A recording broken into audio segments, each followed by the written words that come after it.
Efésios capítulo 1, versículo número 3, diz assim: Bendito Deus e Pai de nosso Senhor Jesus Cristo, que nos tem abençoado com toda sorte de bênçãos espiritual nas regiões celestiais em Cristo.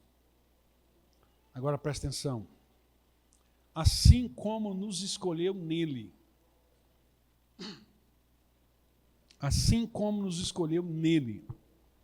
antes da fundação do mundo,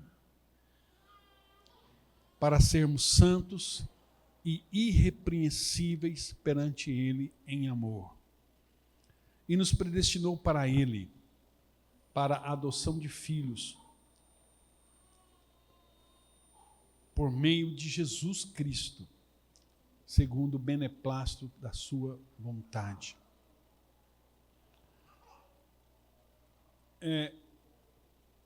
Esse versículo eu quero chamar a sua atenção, porque esse versículo, o versículo 4, e é onde nós vamos ver outros versículos na Bíblia para reforçar o que nós estamos falando. O versículo 4 diz que Deus nos escolheu nele antes da fundação do mundo. Preste atenção. Quando você lê a Bíblia, e principalmente o Novo Testamento, sobre a nossa eternidade, há dois grupos de versículos. Um grupo fala de salvação. Uma coisa é a salvação. Outra coisa é a santificação. A santificação, ela vem depois da salvação. E quando a Bíblia fala de salvação, a Bíblia em momento algum coloca que o homem é responsável. Ninguém, presta atenção nisso aqui, ninguém será capaz de chegar no céu e falar assim: Deus, eu estou aqui por causa das minhas obras, por causa do meu caráter, por causa daquilo que eu fiz, porque eu te servi, porque eu te honrei, porque eu te louvei, porque eu fui na igreja, porque eu fiz isso, fiz aquilo. Não. Ninguém vai ser salvo por mérito. Grave isso no seu coração. Ninguém é salvo por mérito. Ninguém vai poder chegar no céu e falar aqui, ó, eu cheguei aqui porque eu fiz isso. Ninguém. Por quê? Porque a Bíblia deixa claro para nós que a salvação é uma obra da graça. Tem a ver com aquilo que Jesus Cristo fez por nós. Salvação tem a ver com aquilo que Jesus Cristo fez por nós na cruz. Então, todos que chegaram no céu vão chegar dizendo: Senhor, obrigado, porque o Senhor me salvou. Obrigado, porque o Senhor me redimiu. Obrigado, porque foi o teu amor, foi a tua bondade. Eu não merecia estar aqui. Eu não era digno de estar aqui, mas o Senhor me escolheu. Então, quando se trata de salvação, é uma obra 100% de Deus, do Espírito Santo em nós. E eu estou falando bem pausado, estou tentando ser bem didático, para que você ouça essa palavra e você nunca esqueça. A salvação é uma obra 100% de Deus. Então, tem um pastor chinês que deixou vários livros. Na verdade, ele só escreveu um livro, mas existe centenas de livros dele. Mas esses livros dele não foi ele que escreveu. Foram sermões que ele fez e que, na época, os irmãos chineses copiaram os sermões e depois esses sermões foram transformados em livros pequenos. Esse pastor ele morreu, né, preso pela Revolução Cultural na China. Ele chamava-se Watchman Nee. E o pastor Nee, ele escreve um negócio interessante em um dos seus sermões, no Evangelho de Deus, ele diz assim: a salvação não pode ser 99,99% de Deus e 0,01% do homem. Não pode ser. Porque se fosse 0,01, essa porcentagem mínima era suficiente para nós subirmos em uma plataforma e falar o seguinte: olha, louvado seja Deus porque Jesus morreu por nós, porque Deus nos amou, porque Deus deu seu Filho, porque Jesus morreu por nós na cruz, porque pelo sangue de Jesus tivemos todos os nossos pecados perdoados, e porque eu também participei, porque eu quis, porque eu aceitei, porque eu decidi.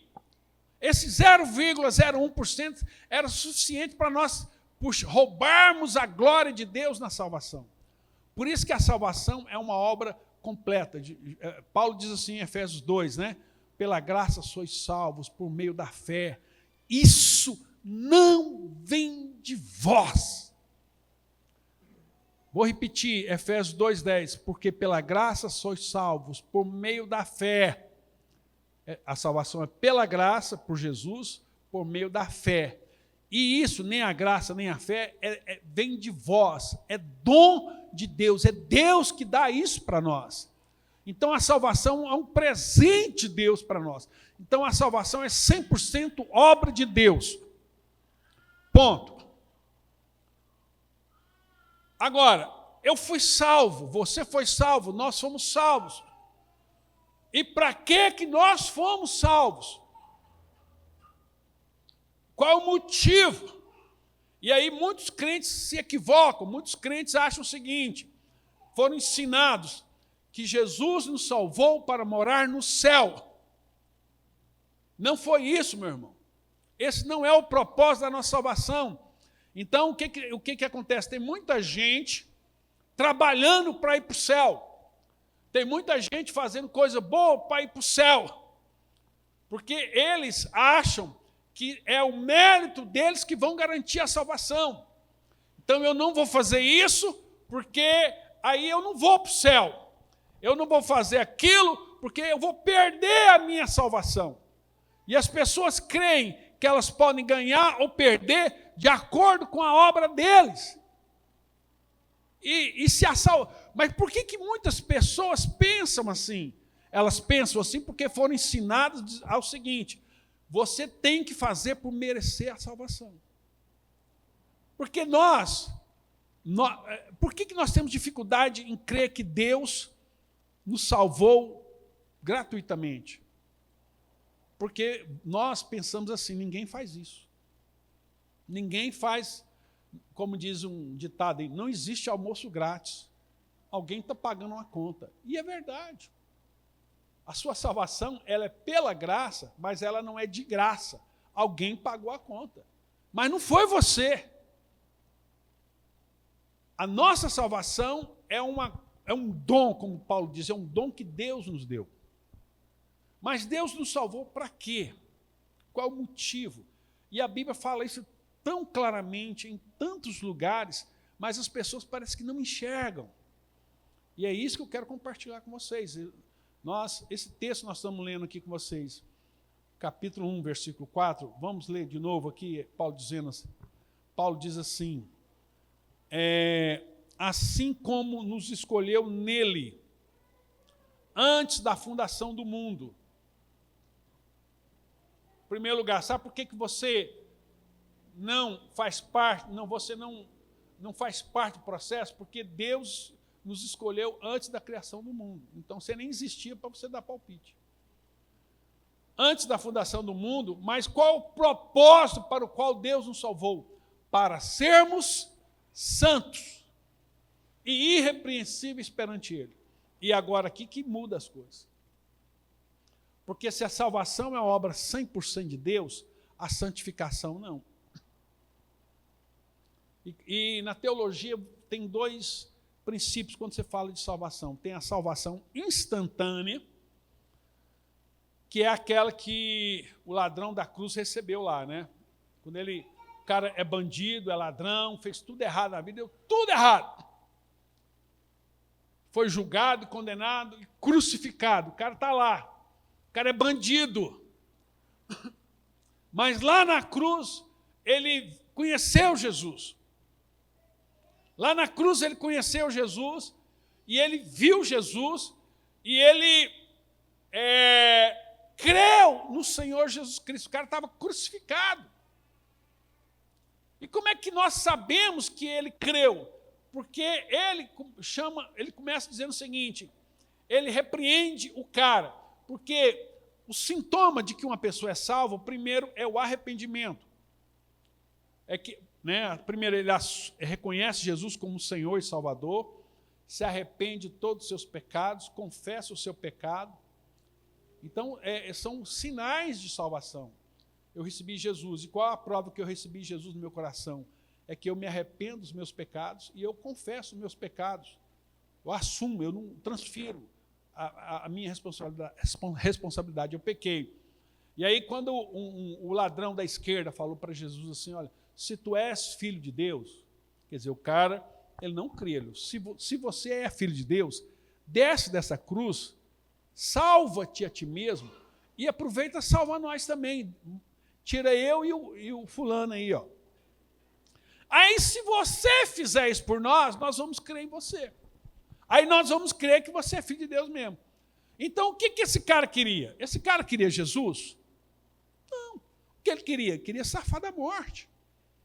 Ele queria usar Deus para poder obter vantagem. Ele não queria Jesus, ele queria se safar. E a pessoa, por isso que vem a palavra safado, é um cara que quer se safar. Ele quis se safar da morte. E aí, Jesus não fala nada para esse cara. Quem vai falar é o outro bandido que está à direita.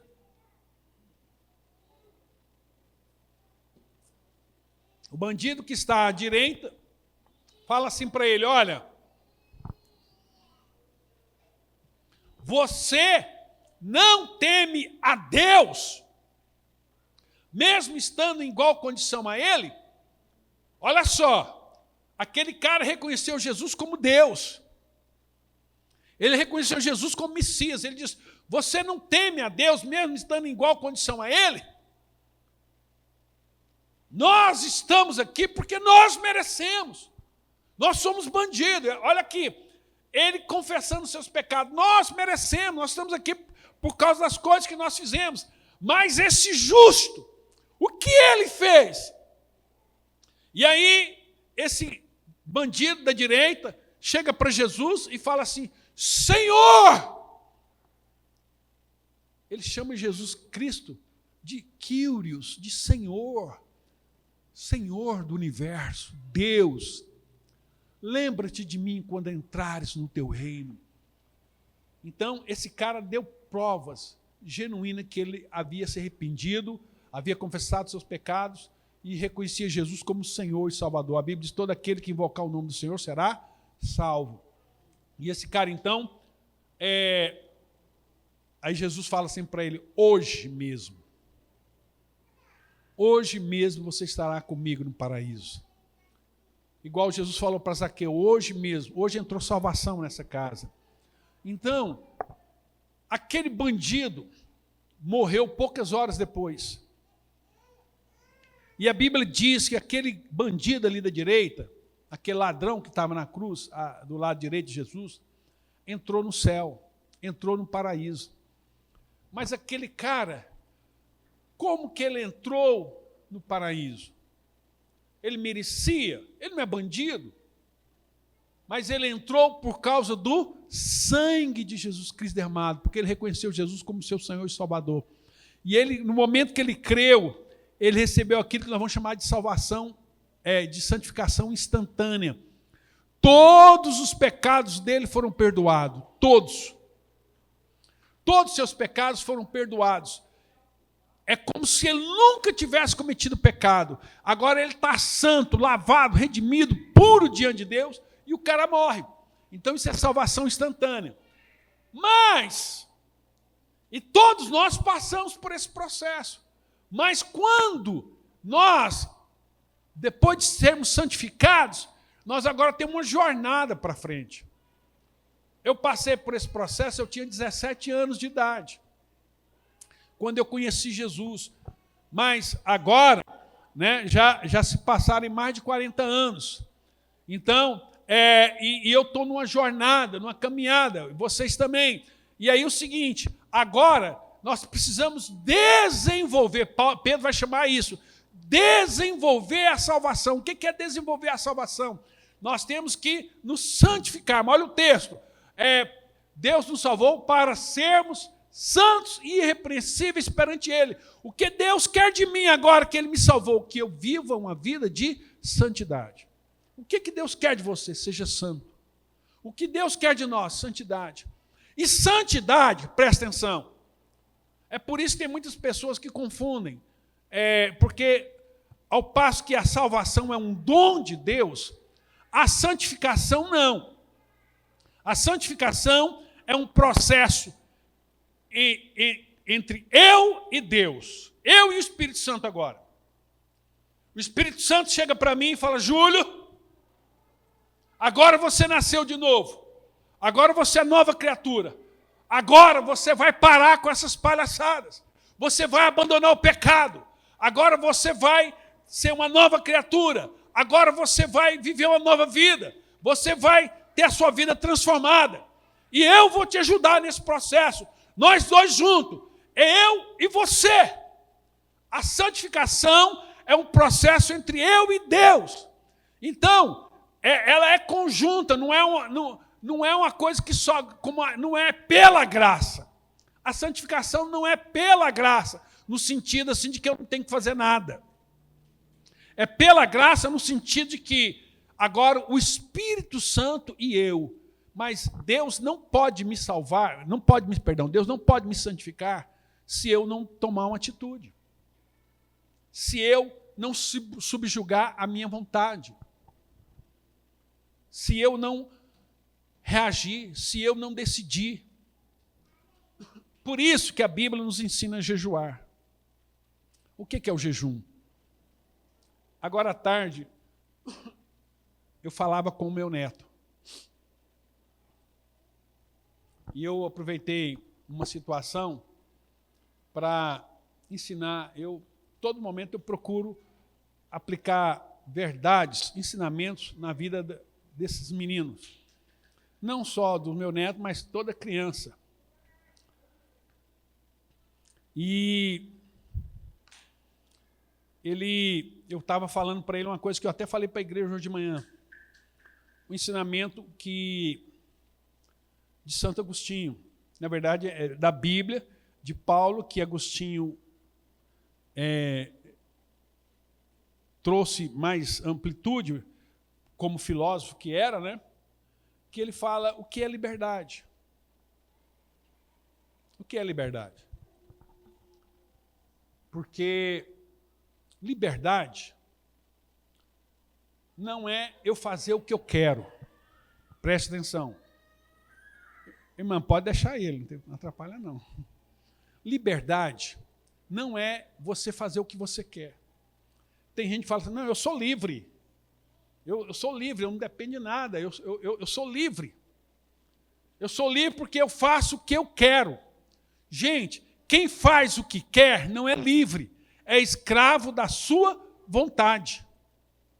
Quem faz o que quer, que não tem limite, você faz o que você quer, você é escravo da sua vontade, você não é livre. Porque liberdade não é você fazer o que você quer, liberdade é você não fazer o que você quer.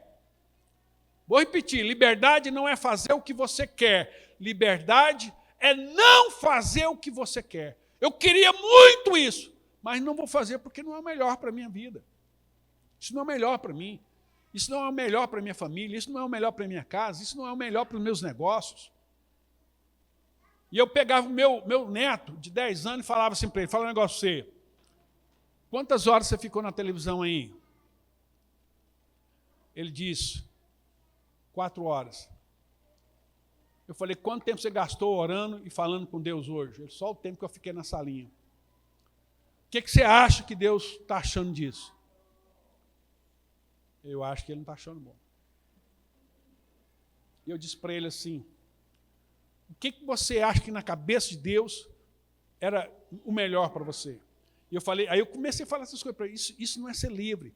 Quando a gente faz tudo que a gente quer, eu falei para um menino de 10 anos, quando você faz tudo que você quer, sabe, você fica aqui, você, se deixar, você vara o dia no celular e na televisão, sabe por quê? Porque você é escravo. Você é escravo, você não domina isso. Então, ser livre, meu filho, ser livre é você subjugar a sua vontade. Você falou, eu queria muito jogar, mas eu preciso estudar.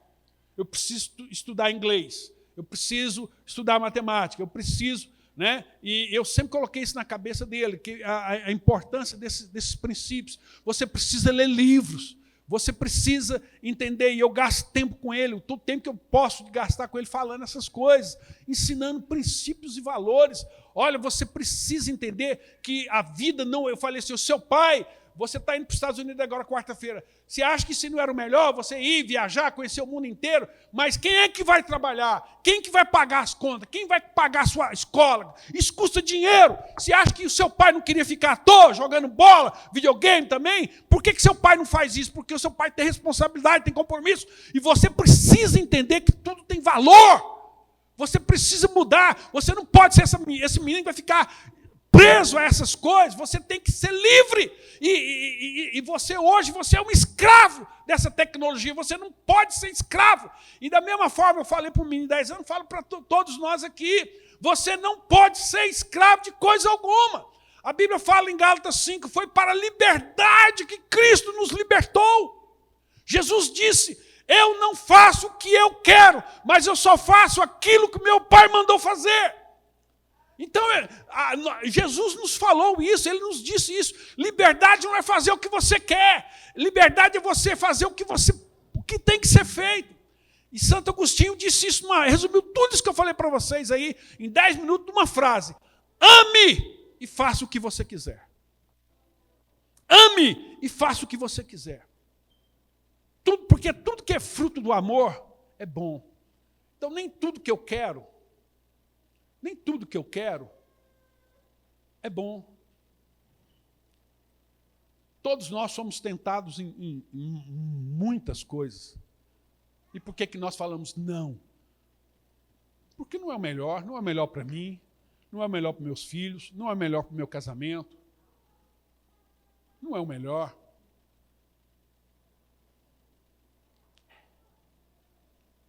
E quantas vezes, como pastor, eu ouvi isso? Uma vez, várias vezes, né, mas um caso específico, uma mulher chegou para mim, pastor, eu quero separar do meu marido. E eu falei assim, mas por quê? Ela disse, porque eu mereço ser feliz. E o cara não era um mau caráter. Mas também não era aquela fantasia de marido que ela tinha na cabeça. Porque, para muitas mulheres, o conceito assim, de marido é aquele cara meio efeminado, sabe? Meloso. E para o cara, homem, ele pensa assim, eu tenho uma mulher, eu tenho filhos, eu preciso dar o melhor para a minha família, eu preciso cuidar da minha mulher, eu preciso cuidar dos meus filhos, eu preciso trabalhar, eu preciso cuidar. E às vezes o cara concentra ali, e às vezes exagera, mas não estou falando do exagero, estou falando normal, na cabeça de um homem. Para ele, uma demonstração de amor é cuidado. É eu dar proteção, eu dar segurança, eu dar cuidado para minha mulher, para meus filhos. E muitas vezes a mulher não entende isso como demonstração, ela quer uma outra forma de demonstração, né? Então, não vou entrar nisso aqui, não é a pauta hoje, mas aí é o caso daquela menina lá, e aí ela pegou, assim, ia largar por largar, não tinha motivo. Eu falei assim, e seus filhos? Como é que vai ser seus filhos? Eles vão suportar. Eu não sou a primeira mulher a divorciar do mundo e nem serei a última. E eu falei assim, eles que vão pagar essa conta? Porque, na verdade, o problema ali era comunicação, viu, irmãos? É só isso. Então, assim... Aí ela disse, mas eu mereço ser feliz. E eu disse, quem te falou que você merece ser feliz? Onde é que você leu que você merece ser feliz? Quem te prometeu isso? Quem te prometeu isso? Você vai jogar seus filhos para viver longe do pai? Você vai destruir seu casamento, porque você...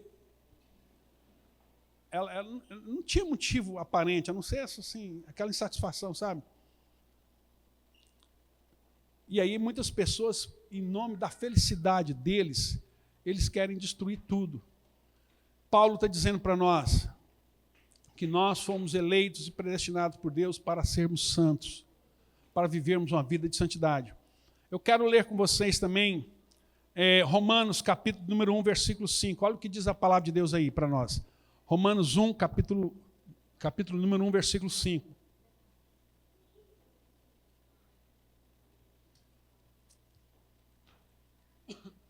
Diz assim, por intermédio de quem viemos a receber graça e apostolado por amor do seu nome, falando de Jesus, para a obediência por fé entre todos os gentios, de cujo número sois também vós. Ele está falando aqui com os romanos, ele está escrevendo uma carta aos romanos. Chamados, olha só, de cujo número também sois vós, chamado para serdes de Jesus Cristo. Nós fomos salvos para sermos de Jesus. Para sermos de Jesus Cristo. E ele vai dizer no versículo 6, a todos os amados que estáis em Roma, chamados para ser de santos. Irmãos, Deus te salvou, Deus te lavou, Deus te morreu, Deus te deu vida, Jesus morreu na cruz por você, para que você fosse salvo e vivesse uma vida que glorificasse a Ele. Uma vida que desse testemunho dEle, uma vida que revelasse. Então, qual é o motivo de Deus? Qual é o motivo da nossa existência? Por que que eu e você existimos? Por que que Deus nos salvou? Por que que Jesus morreu na cruz? Para que eu e você o conhecêssemos e fizéssemos que o nome dele seja conhecido. Então foi para isso que Deus nos salvou, para que nós possamos conhecê-lo e fazê-lo conhecido, para que nós possamos revelar o seu nome, revelar a sua graça, revelar o seu amor. Então ele diz que Deus nos salvou, nós fomos salvos para sermos santos, para sermos santos. Graça a vós outros e paz da parte de Deus nosso Pai e do Senhor Jesus Cristo. Deus nos salvou para sermos santos. Hebreus capítulo 12, versículo 14. Olha o que diz a palavra de Deus, Hebreus 12, 14. Presta atenção nesse versículo. Eu sei que muitos conhecem esse texto. Olha só. Segui a paz com todos e a santificação, sem a qual ninguém verá o Senhor. Presta atenção. Deixa esse versículo projetado aqui. Olha o que o escritor de Hebreus está dizendo. Se eu e você não vivermos uma vida de santidade, o mundo não vai ver Deus. Muitas pessoas lêem esse versículo assim, eu preciso ser santo para eu ver Deus. Não, não é isso que o texto está dizendo. O texto está dizendo que você tem que ser santo para que o mundo veja Deus. Você precisa se santificar porque você viu Jesus. Você conheceu Deus. Então, a santidade é para que o mundo veja Deus, para que seu marido veja, para que sua mulher veja, para que o seu sócio veja, para que o seu colega de trabalho, de faculdade veja. Se você não viveu uma vida de santidade, e foi isso que Jesus gastou a vida inteira dele criticando, o que mais Jesus falou no ministério terreno dele? 3 anos falando o mesmo discurso, chamando os fariseus de hipócritas, mentirosos, fingidos, vocês estão mentindo. Jesus odeia? Pessoas falsas, fingidas, religiosos, pessoas que estão na igreja travestidos de ovelhas, mas são lobos, mentirosos, pessoas, pastores, membros, não importa, pessoas que vivem uma vida dupla, pessoas que têm uma personalidade dupla, são uma pessoa na igreja e outra fora. Pessoas que não expressam a Deus, pessoas que não revelam Deus, pessoas que não vivem a vida de santidade. Esse era o problema dos fariseus. Jesus criticava os fariseus por conta disso. Eles olha, ouve o que eles falam, porque o que eles falam é verdade, mas não imitem o exemplo deles, porque eles não vivem o que eles pregam. E o que Deus tem pavor é de pessoas falsificadas, de crente pirateado. Né? Crente, quando eu pregava essas coisas assim, há 40 anos atrás, a gente falava assim, crente denorex. Mas a maior parte não vai saber o que é isso aqui, né? Porque denorex, fala assim que é uma coisa que parece, mas não é. Né? Então tem muitas pessoas que parecem, mas não são. A Bíblia diz que até o diabo se traveste de anjo de luz. Até o diabo se traveste de anjo de luz. Aí em 1 Pedro, capítulo 1, olha só. Vamos ler Pedro aqui, esse texto de Pedro, para nós caminharmos para o final.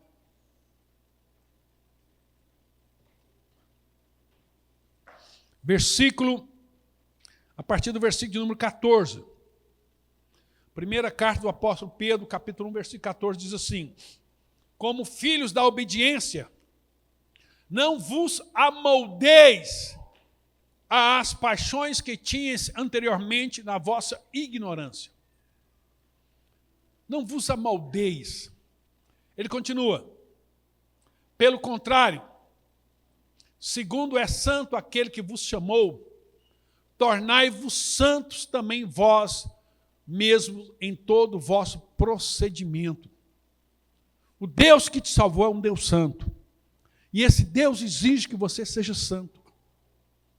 Esse Deus exige que você seja santo. E Ele nos deu o Espírito Santo para nos ajudar nesse processo. Então o Espírito Santo está aqui para nos ajudarmos a ser santo. E ele diz mais, versículo, porque está escrito, sede santos, porque eu sou santo. Vocês são meus filhos, e vocês devem revelar o meu caráter. Então, eu sou santo, vocês devem ser santos. Continua. Ora, se invocais como Pai aquele que, sem acepção de pessoas, julga segundo as obras de cada um, portai-vos com temor durante o tempo da vossa peregrinação. A Bíblia fala que isso aqui é peregrinação, irmãos, isso aqui é temporário.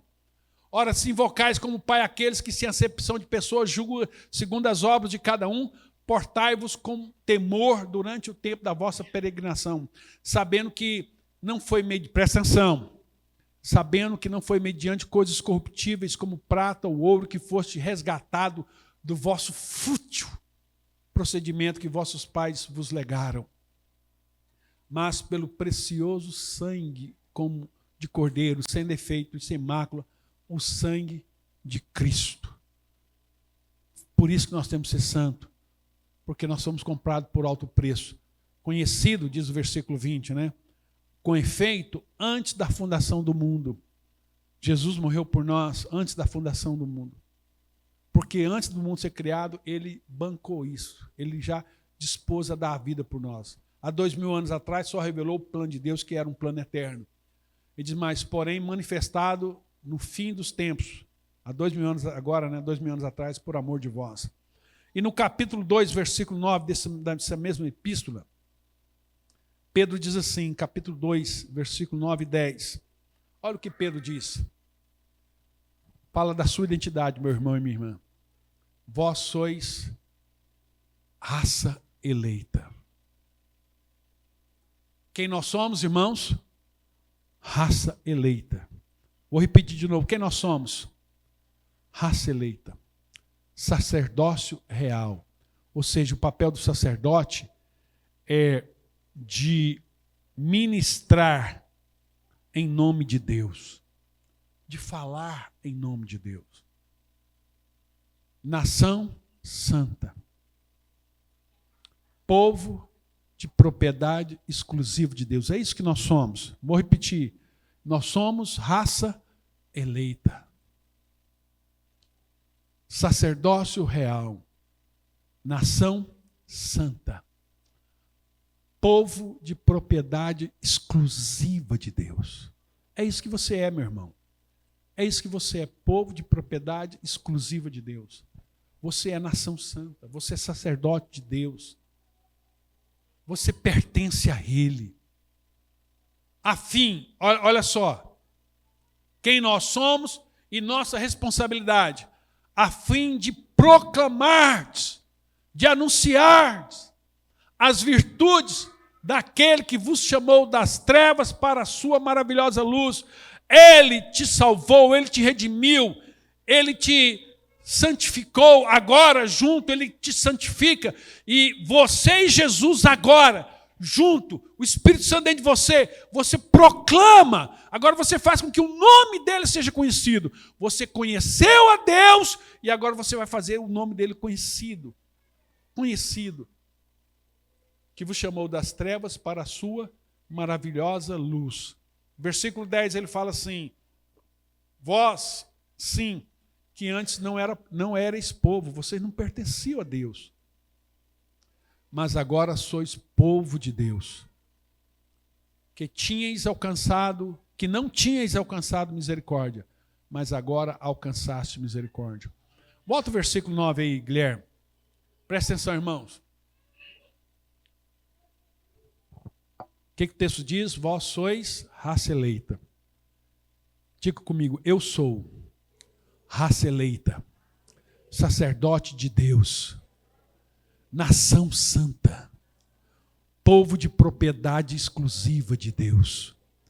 É isso que você é, meu irmão, minha irmã. Guarda isso no seu coração.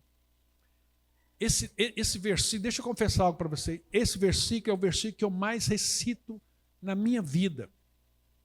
Não é o Senhor meu pastor, nada me faltará. É o Senhor, aquele que habita no esconderijo. Não. O versículo que eu mais cito na minha vida é esse. Quem eu sou? Eu sou raça eleita. Eu sou sacerdócio real. Eu sou nação santa. Eu sou propriedade exclusiva de Deus. Eu sou filho de Deus. É isso que eu sou filho de Deus. Essa é a minha identidade, isso é quem eu sou. E quando isso está claro para você na sua cabeça, tudo faz diferença. Você não vai ser enganado, porque o capeta sempre todas as provações do capeta, todas as tentações do capeta, vai ser para fazer com que você coloque em xeque quem você é. Olha lá no Éden, quando ele chegou para Eva e falou assim: olha, se você comer do fruto da árvore dessa vida, você vai ser conhecedora do bem e do mal. Você vai ser igual a Deus. Se você comer do fruto, você vai ser igual a Deus. Eu vi até uma piada dessa na internet, o capeta falando isso para um irmão, né? Falando, olha, se você comer isso aqui, você vai ser igual a Deus. Aí eu falei, e por que você não come? Ele falou para o capeta, por que você não come então? Você não quer ser igual a Deus? Por que você não come? Aí o capeta respondeu, aí você me quebra. Porque se Eva falasse isso para o capeta, né? Se você não queria ser igual a Deus, você não come.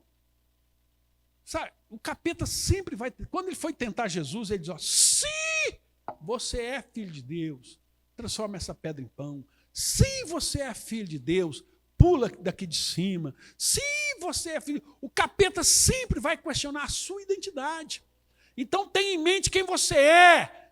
Quem você é? Você é raça eleita, sacerdócio real, nação santa, povo de propriedade exclusiva de Deus. Você é filho de Deus, você é lavado pelo sangue de Jesus, você é redimido, você é salvo pela graça, você é herdeiro da promessa, é isso que nós somos. Então sempre eu passo meu dia meditando, eu estou dirigindo, eu estou falando, eu estou dizendo para mim, eu sou o sacerdote de Deus, eu sou nação santa, eu sou sacerdote real, eu sou filho de Deus, eu sou lavado, sou remido. Quando eu oro por vocês, eu falo, Senhor, lembra da Bruna, a Bruna é tua filha, a Bruna é tua serva, a Bruna coluna foi comprada pelo teu sangue, ela é propriedade de ti. Quando eu oro para os irmãos, eu sempre cito isso, porque é uma coisa que eu faço comigo, a nossa identidade, para que Deus revele para mim e para você quem nós somos. Nós somos aquilo que a Bíblia diz que nós somos, e a Bíblia diz que nós somos santos, lavados, remidos, salvos pelo sangue de Jesus, para viver uma vida que glorifica a Deus, e é isso que nós somos. Guarde isso no seu coração e não deixe que ninguém nunca roube isso de você. E eu encerro agora lendo o último versículo, lá em 2 Tessalonicenses, capítulo de número... Não vamos só... 1 Coríntios 1, 2. 1 Coríntios 2, último versículo para nós. Nós vamos ministrar a ceia ainda, nós vamos encerrar agora lendo esse último versículo. A igreja de Deus que está em Corinto, aos santificados em Cristo. Irmãos, aprenda assim, quando você está lendo a Bíblia, esses versículos que falam da sua identidade, você repetir ele, como eu fiz vocês repetirem agora. Né? Paulo está dizendo assim, a igreja de Deus que está em Corinto, aos santificados em Cristo. Eu sou santificado em Cristo Jesus. Eu sou chamado para ser santo, com todos que vivem em todo lugar, que invocam o nome do Senhor Jesus Cristo, Senhor deles e nosso. Senhor deles e nosso. Então, olha só, a igreja de Deus está em Corinto, aos santificados em Cristo, somos nós, santificados em Cristo Jesus.